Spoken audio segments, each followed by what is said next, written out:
Self-care, self-love, love yourself. It's all the rage in 2021. And I agree, it's an important variable for mental health and boosting self-confidence.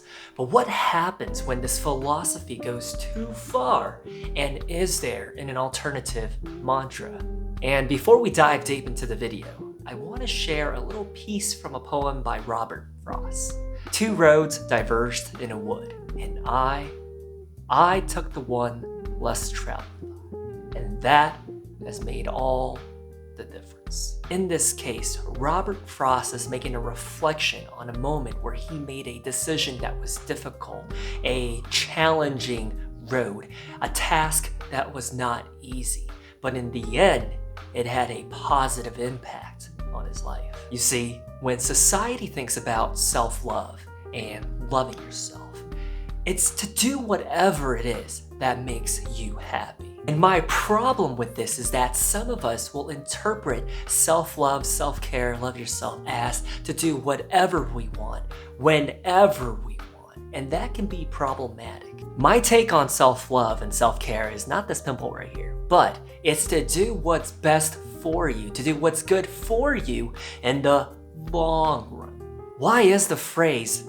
love yourself, do whatever makes you happy, not ideal in today's day and age? When we use this phrase as a vice in general for people, right, it can be short-sighted and encourage folks to partake in instant gratification whenever we feel the desire. It can also support behavior that's predicated upon impulses and urges, things that are fun in the moment, but it's not going to be such a good idea later on when you reflect back like, why did I do that? Especially if it happens on a consistent basis, it can have the tendency to snowball into a habit that's not a good one at that, such as drinking daily or even serial dating, so going through heartbreak after heartbreak. See, I don't know your unique situation or potential self-destructive addiction. So for me to say, love yourself, do whatever makes you happy, I don't know. I might even be encouraging you to do something that's harmful. For instance, a lot of our health problems are onset by dietary decisions and lifestyle choices. So self-love in the wrong hands can manifest itself as cheesecake every day, ice cream every meal, and enjoying those delicious high sodium and high sugary products. So why do I think do what's best for you is the true meaning of self-love? Because if you truly love yourself, that means you're making a conscious decision to do the difficult and challenging things that are good for you. Even if you don't feel like doing it, you know that it's good for you, such as getting adequate sleep, making time to work out, holding yourself accountable to promises that you make, and knowing that if you're habitually late to every single appointment, then instead of saying that the appointment is at 12 p.m., you can just tell yourself, hey, it's gonna be at 11:30, so that you know when you get there, it's gonna be like 11:55, you're late, technically you'll be early. And in lieu of going out to eat for just one day or buying another outfit that you'll only wear once, instead use that capital, that money, to buy a book to enrich your mind instead. All of us know that as you get older, it just gets a lot more difficult to find the time to read a book. But reading books, super beneficial. Personally, a few years ago, I was in a dark place, and in that phase, I was not taking care of myself, right? I would eat like 2 to 3 boxes of honey buns in a matter of hours.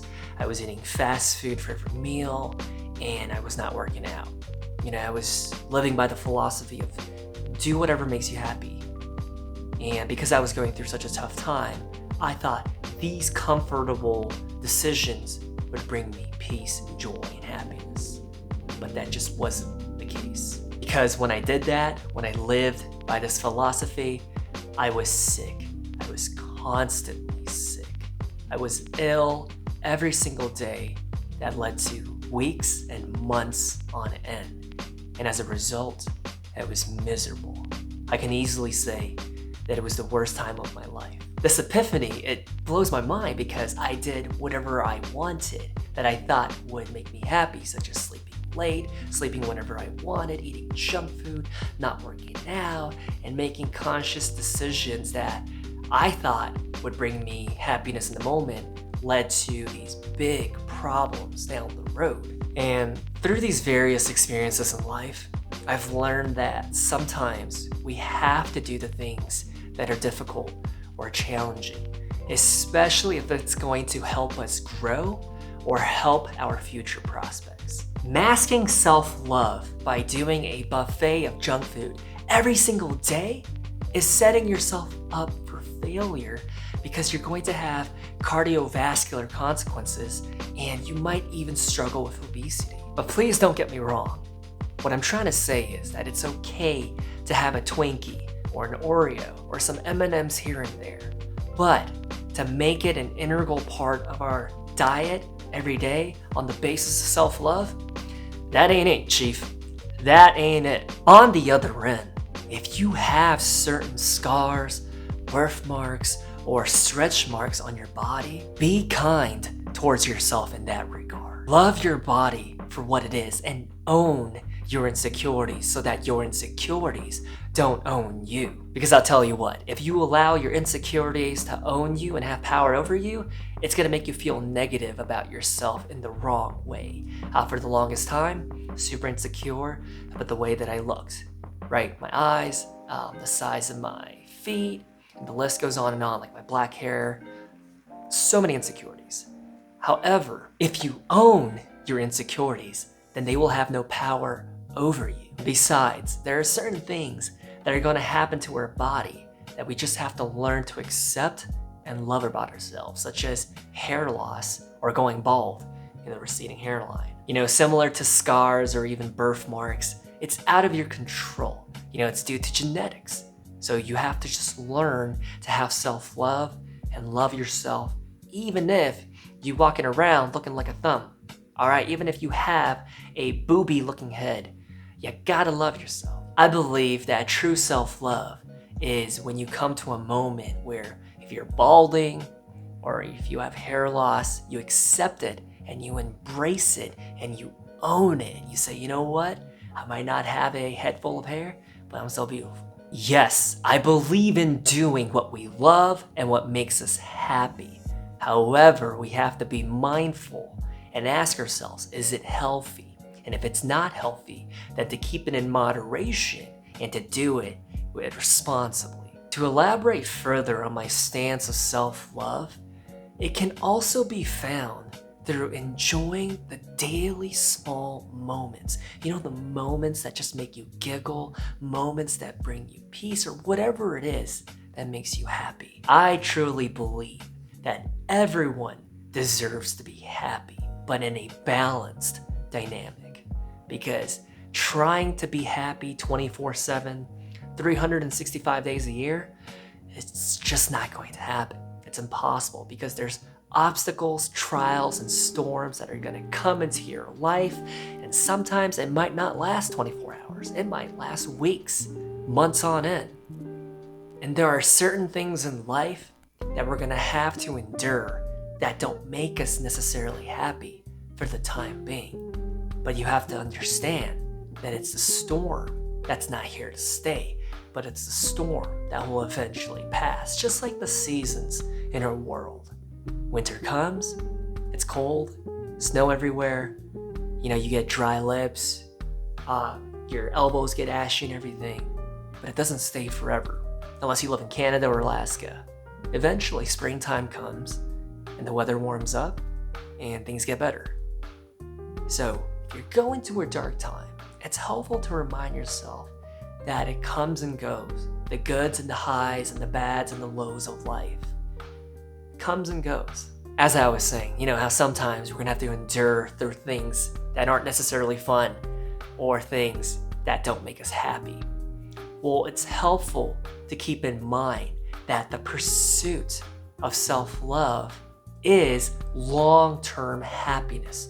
And when you pursue long-term happiness, that means sometimes you're gonna have to forego or not partake in short-term or instant gratification or things that bring you immediate pleasure. Because if you value short-term pleasures and you allow it to snowball, that might just show up around your belly. That might just show up around the way that you handle difficult people. You might be the difficult person at the end of the day. So if you keep allowing the short-term pleasures to manifest itself in your life, you may never see long-term happiness. You might never see long-term peace. So long-term happiness means that sometimes you're gonna have to give up on short-term pleasures. But like I said, you can have a chocolate bar here and there and sleep in here and there. All right, you don't have to live the life of a monk, okay? And this mindset is even more so true if it's a career decision, right? Do what you love, self-love, do whatever makes you happy. Can also be translated into, what are you willing to struggle for? Long-term happiness and self-love, it's gonna require some sacrifice and some tough times. It's not going to be easy. If you wanna be a doctor, you're gonna have to say hello to 8 years, yes, 8 years of university education, studying for finals and doing this and that. You're gonna have to go through the grind for almost a decade. Oh, you telling me that you wanna be a K-pop idol? You better get ready for that trainee lifestyle and say goodbye to personal freedom, privacy, and your ability to do regular things without getting swarmed by paparazzi. Or let's say you want to be an artist, a writer, a singer, or anything in the arts. Well, you better be ready to pursue your passion over a steady income. You better be friends with instant ramen. Know what I mean? So why is all of this so important? Well, depending on how we view self-love, it can also allow us to go down the rabbit hole of becoming too comfortable and staying stagnant with where we are in life. I love myself the way I am. I'm just gonna stay the way I am and just stay this way. God made me this way. I ain't gonna change. You gotta be settling for less, sir. If you live with that mindset, right? Comfort zone. I wanna be stagnant. I wanna stay the way I am. You're gonna be settling for less because you are capable of so much more. Yes, sir, I say it today. You are capable of achieving better things, of bringing happiness in your own life and to those that are around you. Because with this warped view of self-love, man, it's a slippery slope of forming bad habits, such as sleeping in all the time, procrastinating all the time, missing errands, allowing your health to decline, and etc. I definitely think it's a gray area. It's not black and white, because we can be in a posture of accepting ourselves the way that we are, but also growing comfortable with where we're at to the point where it's like, why do I need to change? Why should I even strive to become better? And because we're so freaking comfortable with who we are, we don't see the added benefits or the added value of changing in order to become a better human being or in order to become a better person overall. Because I like the way that I am, why should I change? Do you see what I'm talking about? I need to stop getting so close up to the camera because you can see the good angles on my pimple. Take a good look at it. We're gonna name it. We're gonna name my pimple Rodney. Rodney, I ain't gonna say that he's here to stay, because I'm gonna make sure he's gonna be gone by the end of the week. But that's the thing. If we think about self-love and we see ourselves as being perfect the way that we are, then that applies that we are already the best possible version of ourselves that we can be. And that leads to the path of least resistance. Remember what we talked about in the beginning of the video by Robert Frost? Two roads diverged in the woods, and he took the one that was easier.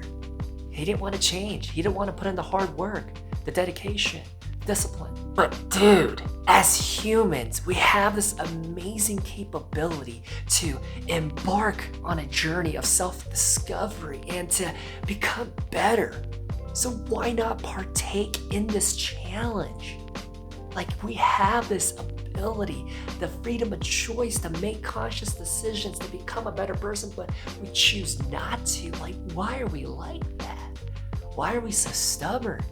I don't need to change. I'm good the way that I am. Oh, that's why all of your 5 ex-boyfriends cheated on you for the exact same reason. Maybe because your definition of self-love is found through validation of men with bad morals and values. And so you keep giving your heart out to a guy, to a man that you met off a Craigslist of all places. Who uses Craigslist to meet somebody anymore these days? But you get your heart broken time and time and again because you think that you're good, that the way that you are, you're perfect at the way that you are. You don't see any room for improvement, so you keep making the same bad decisions. And as a result, you become jaded. You don't even believe in love anymore. You think all men are crooks. Are we getting real now? Are we getting some thumbs down clicks on this video? I know somebody out there just tapped on their phone. Dislike, I don't like what you're saying. It's too true. It slaps too close to the titty. Oh yeah, look at that vein right there. Look at that forearm vein.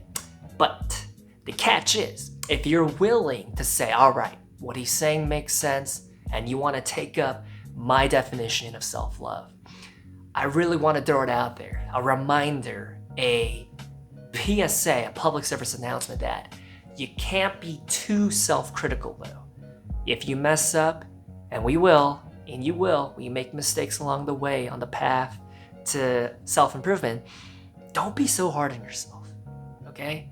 It's okay to forgive and to say, all right, I won't do it again next time. All right, so in conclusion, it's important to keep in mind that everyone, you, me, your grandmother, your neighbor that always makes inappropriate noises 2 a.m. in the morning, all of us are a work in progress. Nobody is perfect the way that they are currently. I don't even think there's such thing as a perfect human being. Yes, unfortunately, that includes your K-pop idol bias. Nobody is perfect. Because in my opinion, one part of life is embarking upon the journey of becoming better than we were last year and improving, learning from our mistakes. Self-love is caring about yourself enough to want to change for the better and to become a better human being. What's another word for better? I feel like I'm saying that word a lot. Better, more positive, more a drastic improvement. And it's also important to keep in mind that there are certain things that we cannot change, such as our height or the size of our feet. What is it with feet? Do you have a feet fetish? I don't know. I don't. I have flat feet, so when I walk or run or stand for a prolonged period of time, it burns. It burns. Who else has flat feet? Can you relate to me on that? Like, oof. And so for the things that we cannot change, we have to come to a place, a posture of where we accept it and own it and say, you know what? I got tiny hands, I got tiny feet, I got small eyes, I got small shoulders, I got small nipples, but that's who I am and I'm happy with it. With that said, there are certain things that we certainly can change, such as how we respond to negative situations or how we regulate our diets. Are we choosing to eat healthy at least once a day? Or are we putting a Reese's Pieces in our mouth and then a Snickers bar and then smoking a cigarette as a dessert? Okay, so you're on board, you're ready. You're like, okay, I can't wait to go on this journey of self-discovery and improvement because I love myself. When in doubt, if you're not sure if the change that you're implementing is actually self-love, then ask yourself the question, will I live a better life in the future because of it? Will my life be better in the future because of this self-love change? You need some help? All right, let's walk through some scenarios. Smoking a pack every single day. Will your life be better in the future because of that? I hope you answered no. Or let's see, procrastinating on every single errand on your list, and as a result, you're always late for paying your bills and meeting up with friends and everything. Is that good for you? Is it gonna be beneficial for you in the long run? And arguing with everybody that you meet because you're so opinionated and you think that everyone else is sheep and can't think for themselves? That ain't it, sir. What about me? What am I doing to implement self-love in my life right now? Well, here's one. A little known fact about me is that when I was younger, I actually really enjoyed reading books. So much so that when the book fair came to my school, my elementary school, that was probably the time of my life. I could read books all day, all night. I would stay up late just to read a book. And then as I grew older, high school, middle school. Man, I just stopped touching books. I just lost my love for reading.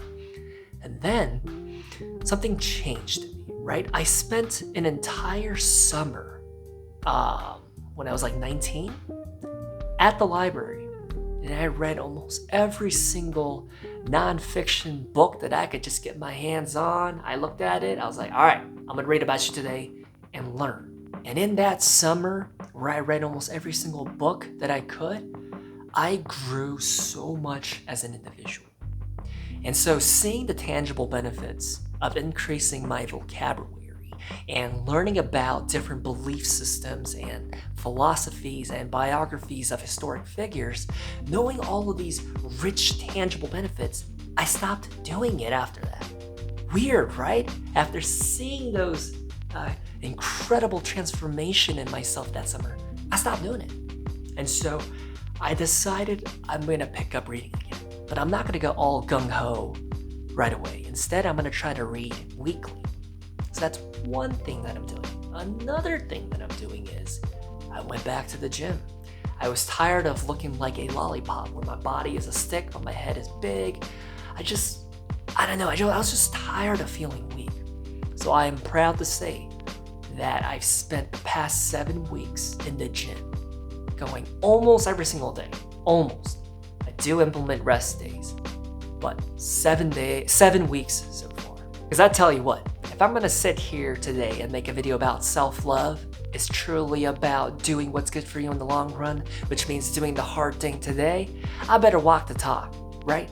So I'm actually living the truth here as well. And here's the caveat to all of this self-love talk. If you are an individual that's going through a really tough time right now, crippling negativity, no matter what you see, hear, or think, it's just all bad, then this is even more so important for you to digest and to consider. Because when you're going through a tough time in life, it's that much more important that you eat healthy, that you go on nature walks, that you take care of yourself, that you do self-care, that you implement hygiene practices into your routine, that you shower every day, and etc. When you're in a dark place and you let yourself go, it makes it worse, believe it or not. If you're saying, hey, I feel bad, and because of that, I'm just gonna eat junk food every day and sleep irregularly and be toxic in the way that I interact with people, it's going to make things worse for you. And if you don't have the motivation or hope in the future to change, I'm telling you right now, I promise you, better is one day. There's better days coming for you. Remember what we talked about? How in life, when there's times of good, it doesn't last forever. Likewise, when we're going through a difficult, painful, stressful situation, it's not permanent. That too shall pass. So what I'm saying is I promise you, what you're going through right now, it's not going to be there forever. That storm cloud above your head, yeah, it's raining on you. Yes, it's messing up your hair, just like my hair right now. I redid my hair like twice before filming this because I got a haircut and I just don't know how to style it properly. But I digress. What I'm trying to say is it's not going to last forever. So you have to hold on to whatever it is that you can hope for, hang on to it and say, you know what, maybe I do want to improve myself so that in the future I can tell this remarkable story to my kids, or so I can write a book, or so that I can finish the painting that I've been working on, or so that I can go backpack Europe that's been on my bucket list for the past 20 years, or so that you can finally open up your nonprofit dog rescue mission. I promise you, friend, I don't even know you, but I can sit here today and tell you that better is one day. Whatever you're going through, it will eventually resolve itself and things will be okay. And if you're going through a good time, I might think about it, right? In the past, how often have we stressed over something and we're anxious about, but it never even happened? And we spent all that time and wasted all of that energy worrying about something that never even happened. Right? I have no idea how that connects to what we're talking about in this video of self-love, but I guess what I'm trying to get at is it's about a balanced dynamic. When you're going through a good time, It's okay to humble yourself, to be like, all right, this is a good moment, so I'm gonna cherish it because I know it's not going to last. And I'm sorry to say, but that might even mean a relationship or a career or your group of friends. And on the other side, if you're going through a painful breakup or your soul-draining job search, hang in there. Have some hope. You're stronger than you would like to believe that you are, because you already overcame so many difficult things in the past and you're still standing strong today. Life has not defeated you yet and will not defeat you. You're too strong. It's not your time to go. Be strong, because better is one day. I promise you. I promise you. So let's do what is best for us in the long run, because we truly love who we are. That is self-love. With that said, peace. Hey everyone, thanks so much for taking the time to watch this video. I hope you enjoyed it, and I will talk to you very soon. Don't forget to click like if you liked it. Okay, see ya. Bye-bye, yeah! You did!